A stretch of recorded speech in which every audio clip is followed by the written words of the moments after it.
সারাদিন কাজ করতে করতে আমার অবস্থা খারাপ। এগো টিপো আম্মু, আয় আম্মু।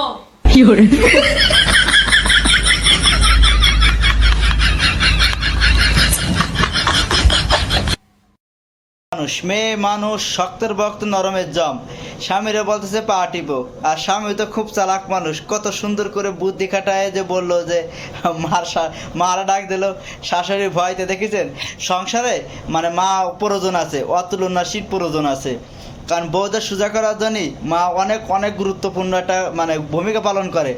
আর কিছু কিছু বৌমা আছে অনেক খারাপ বা কিছু কিছু ভালো, আর সবার আছে মানে দেখেছেন মা থাকলে কতটা সুবিধা হয়। বউতি কারোর বউ না পায়, মার ভয় ঠিকই পায়। এই জন্য বউদের সোজা করার জন্য এই একটাই সব থেকে বড় নিয়ম। এইভাবে আছে বউদের সোজা করতে হবে, আর বউরাদের এইভাবে সোজা না করলে বউরা দিন দিন অনেক কী হয়ে যাবে। কত বড় সাহস, বলে কি আমার পা টেপো, আমার পা টেপো। হায় হায় রে, একদম দুই ডাক দেওয়ার সাথেই যে ঘটনাটা ঘটে গেল। ওয়াও ওয়াও, খুব সুন্দর একটা ভিডিও, খুব সুন্দর খুব